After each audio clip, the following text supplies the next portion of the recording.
BGH series, which is our 96% efficient gas furnace. There's going to be some introductory type content, and then we will talk a little bit about pairing it with our IDS product and that kind of thing. So let's get started. Again, it's thank you in advance for your time today, and we will take a look at this.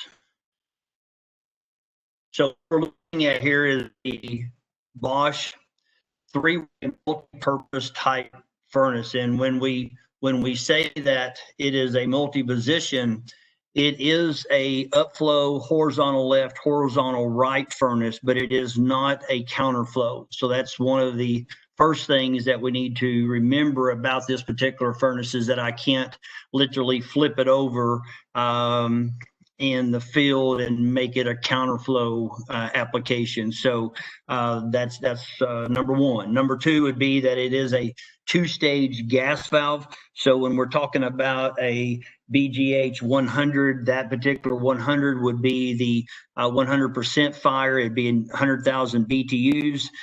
Then we would look at the W1 being 50% of that. So W1 would be 50,000. W2 would be the remaining part of that, which would be another 50,000. Multi-position, multi-speed type X13 blower. There is 5 speeds on this inside the box. I get to pick 4 of those. Those 4 would represent Y calls, W, and W would represent the W call. So Y1, Y2, W1, W2. I get to upstage, downstage the fan motor for added comfort, added efficiency. We have industry standards as far as the width. You're looking at basically your standard sizes, 17.5, 21 inches, and 24.5 inches wide cabinets. We also have the cased coil. That cased coil is going to match perfectly. Thank you very much. The width of the furnace. It is going to be multi-position also. It is going to have the capability of doing the horizontal or doing the upflow. That cased coil is an all aluminum TXV valve already installed. Thank you again for that particular application. And those those coils are going to be the 2-ton, 3-ton, 4-ton, and 5-ton type BTU outputs and stuff. So all the warranties are with it.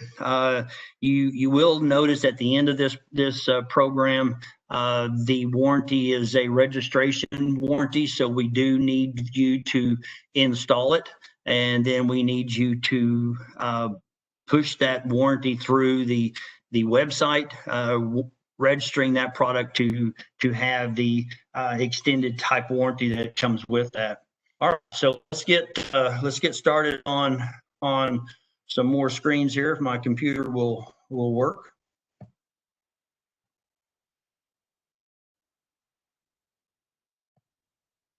So let's look at some features and benefits. Guys, this is a furnace that is basically not new technology. This is a very, very usable, very, very contractor friendly, very, very serviceman friendly type furnace. One of the nicest things about this furnace is that in the application of venting, I have several ways to run the vents, whether it's a ventilation air, whether it's the exhaust. I have many different types of applications that may have to my venting has to go around, so I can come out of the side, I can come out of the top. It's a very nice and well built. It is a sturdy furnace. It is something that when we took the door panels off of it and we laid it down horizontally, it didn't collapse on us. So it is a very strong, very sturdy cabinet type furnace. Very, very pleased with that. So looking at the model number and the nomenclature plate, we start with the B, that's Bosch. Start with the G, that's gas. Then we have a heating system. Then the 96 is basically the AFUE. That's the annual fuel utilization. That 96 represents that anytime my system is on, only 4 cents is being lost out of that dollar that we're paying, whether it's a natural gas or propane type application. Multi-position, remember that it is three-way and not counterflow. And then the 060 was just the BTU output. So the 060 represents that it is a 60,000. We would also have a 080, and we would have a 100, and then we would have a 120 there. So the you have the basically 4 different BTU categories and 3 different sizes of widths of the cabinet and things. So there is the model number. When we're looking at those model numbers, you can see that those cabinet widths, B, C, and D. You see that the B is basically the 14.5, the C is 17.5, and the D is 24.5 inches in width. All of our furnaces are right at that 34 inches tall, and all of them are 28.5 inches deep. So very, very industry standard, small footprint. Thank you again for making that particular application. Very nice to have that small footprint when we're doing a change out or a retrofit type deal. So we're looking at the doors off of the furnace now. Again, very common to the 96% families. The flue, the igniter, the air pressure switches, the inducer. We will see all of these in a wiring diagram here in just a little bit, but everything is located so that we can get to it in a service type of scenario. It is very, very conducive for seeing what we need to locate. The secondary heat exchanger is actually inside the cabinetry, but it is behind a clear panel so that I can literally see what is the condensation coming off of it. It's a clear examination panel, if you don't mind. Very nice to be able to look at that, very unique at that point in time. The gas valve, again, it is a 2-stage gas valve. And guys, one of the nicest things that I saw when I unboxed this 96 for the very first time is a little package that is included in the box. As an old contractor, I was made aware very quickly that if we were doing a propane job and we didn't order the propane kit, then that job is going to be delayed. And it seemed like it was always on a Friday afternoon that we were having that issue.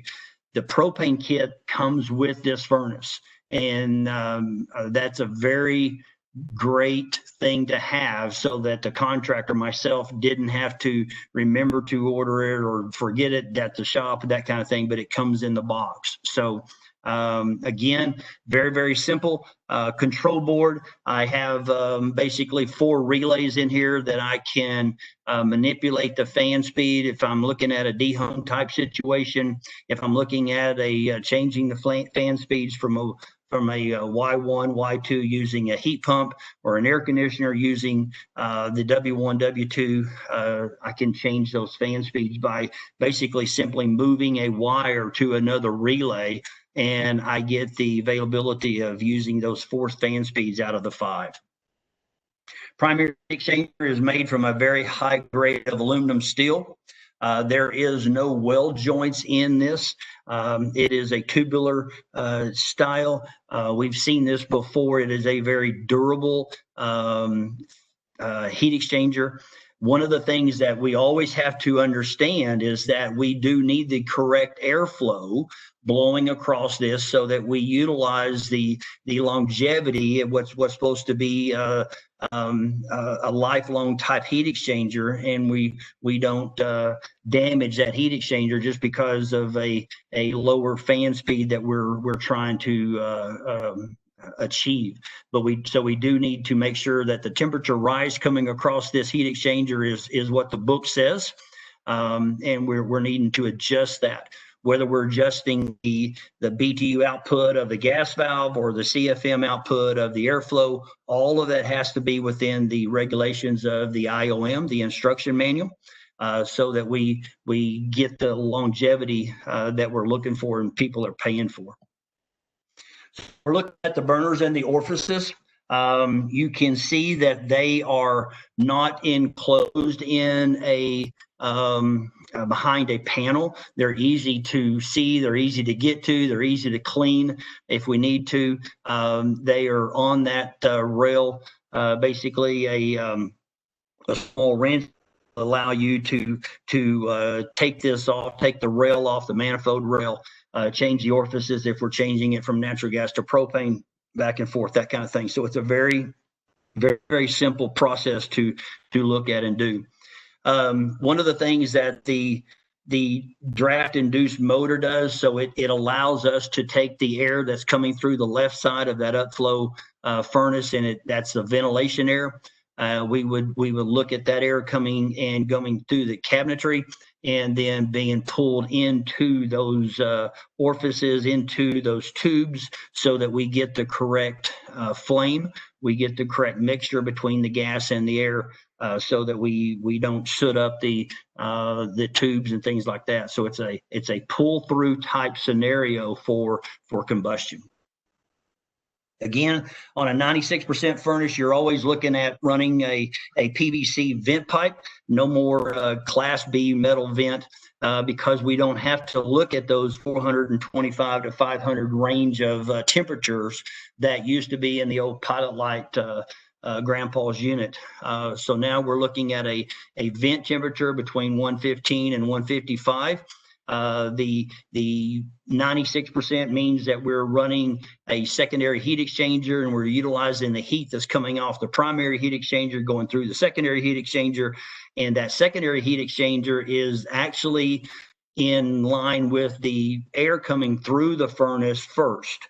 So at that point in time, we're basically taking the cooler air of the structure, running it through that first heat exchanger, which is actually the second heat exchanger, but it's the first in line. And at that point in time, we're removing more BTUs out of what used to be just out the vent pipe. That's at 500 degrees. And we are now cooling that gas before it goes into the vent system. And when we cool that gas, we actually will condensate. So this particular furnace is what our industry would call a condensating furnace. So we have to be sure that that condensation is free to drain. It is free to get out of the heating system. It's free to go into the drain system type thing. So we've got to be very careful about where we install this. If we're installing it in an attic, that drain system may have to have some heat tape on it. It may have to be insulated. It may have to have some protection there, because if we don't drain the system, if for some reason it clogs up or freezes up, there is a condensation switch in there that will turn the system off, and you will not have any heat just because of the condensation drain in the wintertime. We have several different types of safeties in here, but the first thing that is going to come on when we get a W call is that 3,000 RPM inducer motor. That 3,000 RPM inducer motor is a 120 volt powered device.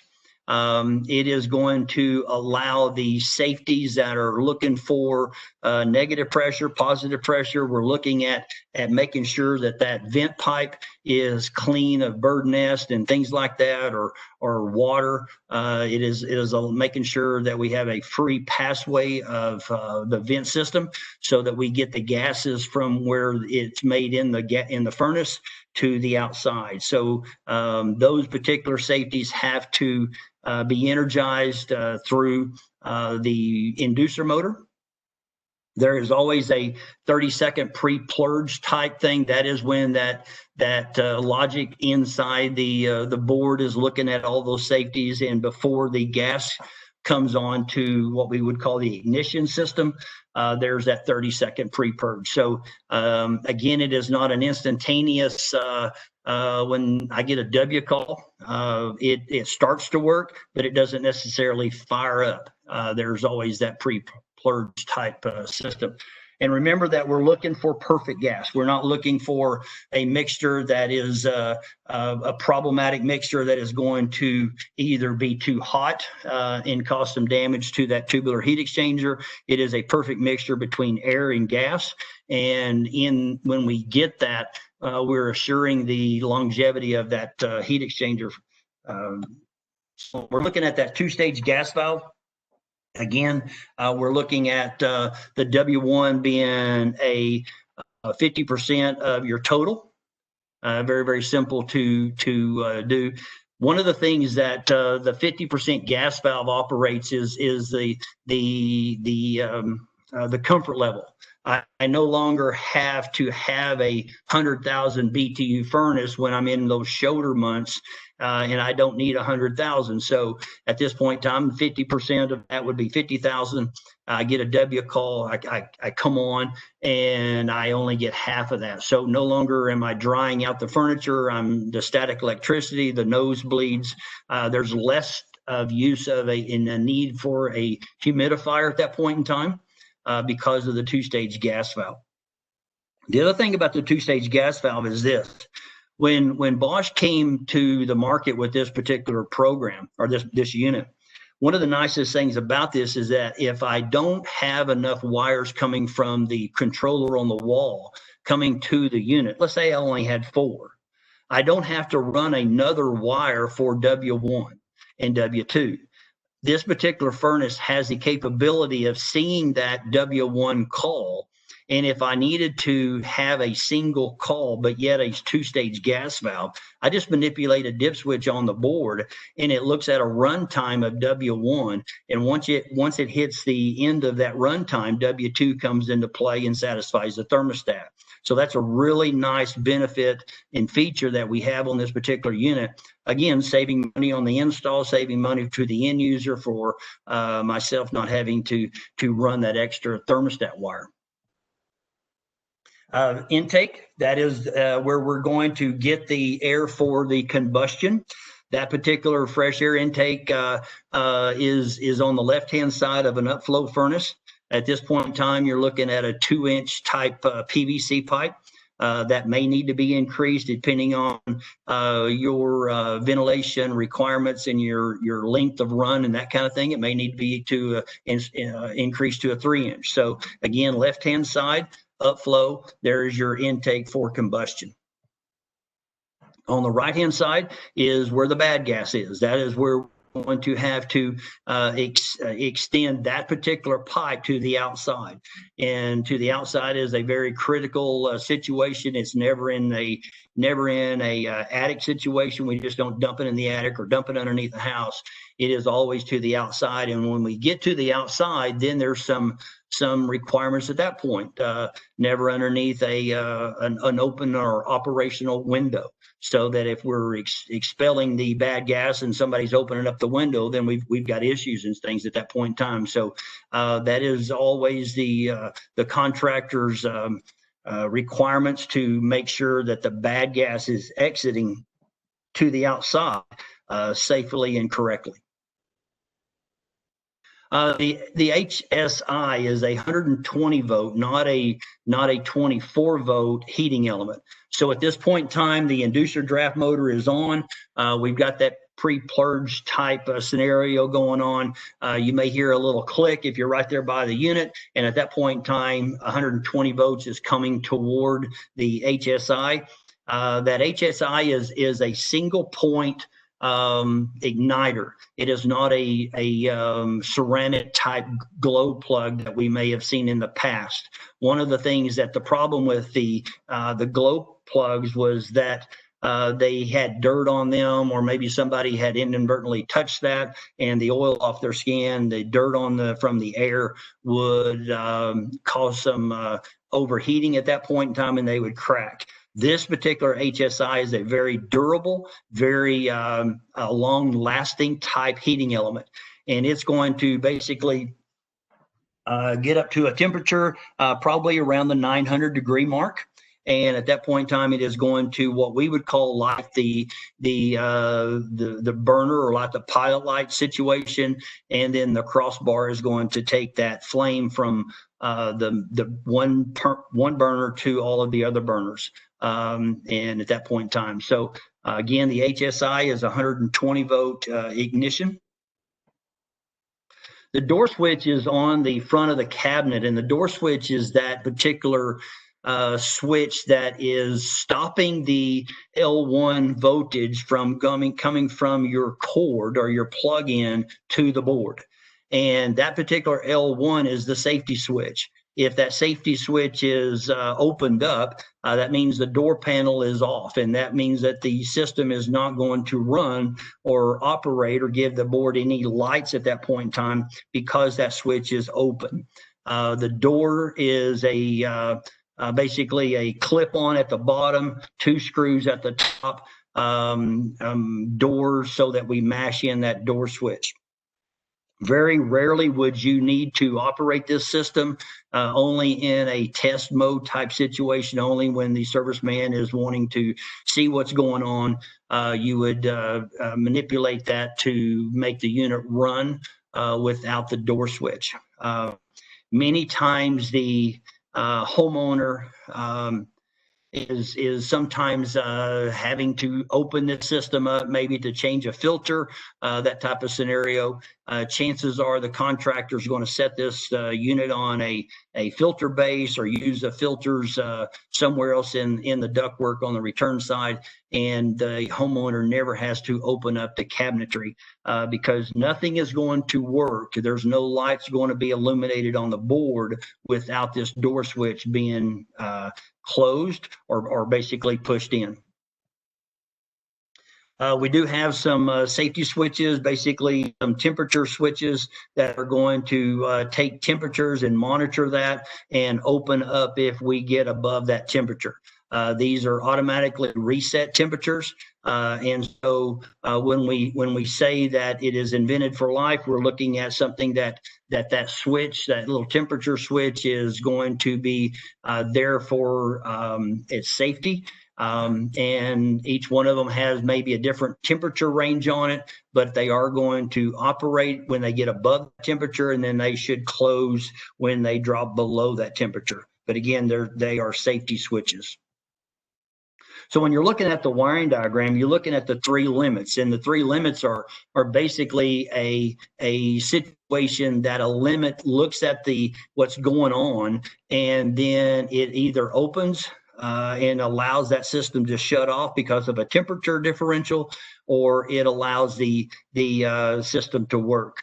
The 2 top limits here are manual reset. And you can see that manual reset by the arrow on top of the limit switch. So those are the 2 systems that if for some reason my flame starts to roll out of the burner section, for maybe it's clogged up, maybe it's got soot in there, maybe something happened and the gas pressure went crazy on us. But if the flame comes out of that burner situation and gets into the box, that rollout switch will shut the gas valve completely off, and it will not run. And the serviceman is going to have to manually push that reset button, that reset limit, back together to make the next fire. And at that point in time, he can systematically look at what's going on to see if why that flame rolled out. The other 3 are the pressure switches, negative pressure, and also positive pressure. So looking at those pressure switches to make sure that the system's ventilation, the combustion air, and the bad gas is all intact, so that we have a free flow of air coming into and through and out of the tubing that we've used, to make sure that we get that bad gas away from the structure. So when we're looking at the X13 blower motor, again, that is a 5-speed. You get to pick 4 if you want to. If you only want to do 2, you could do 2. But it is a very easy to look at scenario on picking and choosing those fan speeds. You would just look at the IOM, look at the fan speed that you need. Remember that if we're hooking my IDS unit up, we're still looking for that 350 CFM per ton at 100% capacity. So that's one of the things that we would look at and try to achieve even with this BGH 96. So the control board is there for all of the functionality of the logic of the machine. This particular board allows us to get the most efficiency out of the gas, the most efficiency at the end of the month for the end user. I get to regulate the CFM so that I can dial in their comfort so that I don't dry out the air, so I don't have to have that 160-degree air coming out of the vent type scenario, and we don't have to have those humidifiers like what we used to use. And then, of course, the safety part of that board is there. Again, 30-second pre-purge is for the venting system, making sure that all the blockage, making sure that there's no blockage in the vent system. That inducer draft motor is going to come on to create that perfect burn between the gas mixture and the air. When we look at that, we're looking at a W signal. We look at the pre-purge time. Then we are going to go and work our way toward the ignition part. Remember that we have 3 pressure switches. If those pressure switches do not do their job, whether they're closing or opening, there's not going to be any fire. So if I don't have a induced draft motor initiation, if I don't have 120 volts or that motor is not working, those pressure switches are going to be the next in line for the safety part of this process, and we will not operate the burners without that inducer draft operating correctly, and then also the safety switches working. We have the pressure detection, and then we're going to go into the HSI. You will see it start to glow. Again, right at around 900 degrees, you're not going to want to be involved in that at all.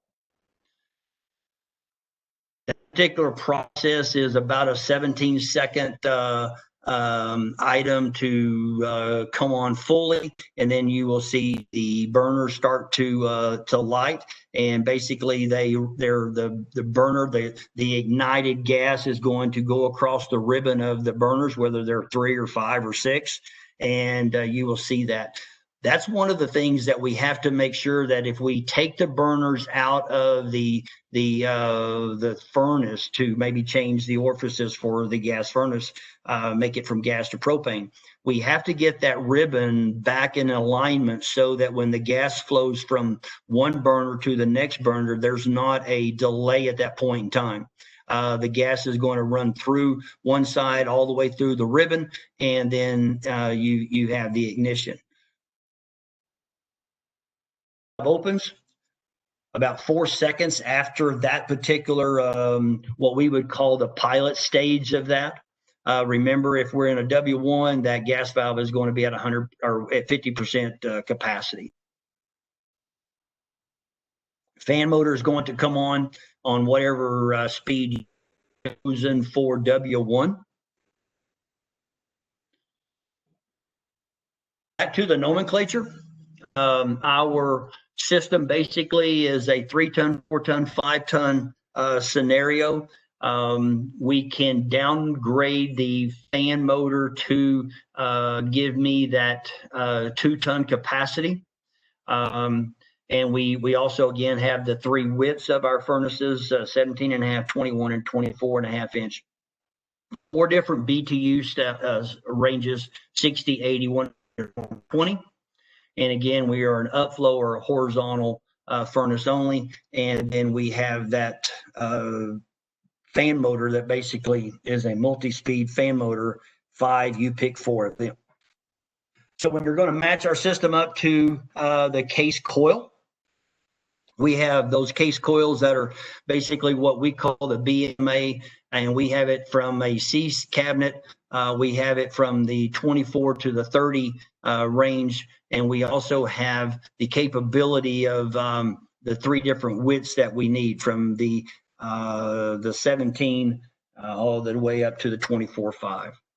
We do have the EER ratings. We have the SEER ratings. We have the BTU outputs type thing. Remember that this coil that you're purchasing from Bosch is a heat pump style coil. If I'm just running an air conditioner, then it's not a problem at all. That factory installed TXV valve will allow you to do that. But if you're wanting to hook this 96% furnace up to and make it basically a fossil fuel device using that IDS product, that coil is heat pump ready. There's nothing that you need to do upon the installation. It is heat pump ready. A little bit about the warranty. Again, we have a 10-year warranty, we have a 20-year warranty, but you're going to need to register this product. Registering the product is a very simple process. Just go online, register the product within the 90 days within the 60 days that you have purchased it, and give us the address and things like that, and it'll be registered. So if we do have parts warranty, and then the 10-year parts warranty. 90-day labor if you, again, register it. ABC program is our accredited Bosch program. That is the application, the program that you're going to build some notoriety with. Once you register this product, you can earn Bosch dollars. It is the way to grow your business. When Mrs. Jones is looking for a heating contractor, pulls up, your name comes up on the first page because you have more registered product than somebody else. Very, very good to use, very economical, because it doesn't cost you anything. It's just a little bit of time to register the product. A little bit of review. 3-way multi-position furnace, no downflow, natural gas, propane, fuel. The kit is included. Thank you very much. 2-stage gas valve, 50-50, 96% furnace. You've got speed, you pick 4. So if I've got a 2 cool 3 heat thermostat, then I can utilize that in a heat pump application, but I also could use it, use the IDS unit in this particular system if I just had one of those round T87s and type thermostat in a heat cool type situation. So I don't need that W1, W2, but if I had it, I could, of course, use it. Industry standard cabinets, matching case coils, 4 BTU sizes on that. And then I also have the capability of utilizing the easy to install. Guys, this furnace is very capable of multi installations, easy to vent type situation.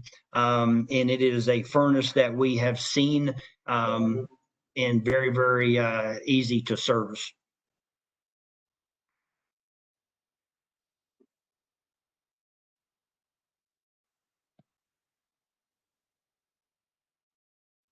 This concludes this part of the BGH. I will tell you at the next BGH web, we're going to go into some venting situations and the manipulations, and I'm going to show you a video of the machine and let you take a look at the real life firing of this piece of product. But we will get more in depth with the IOM.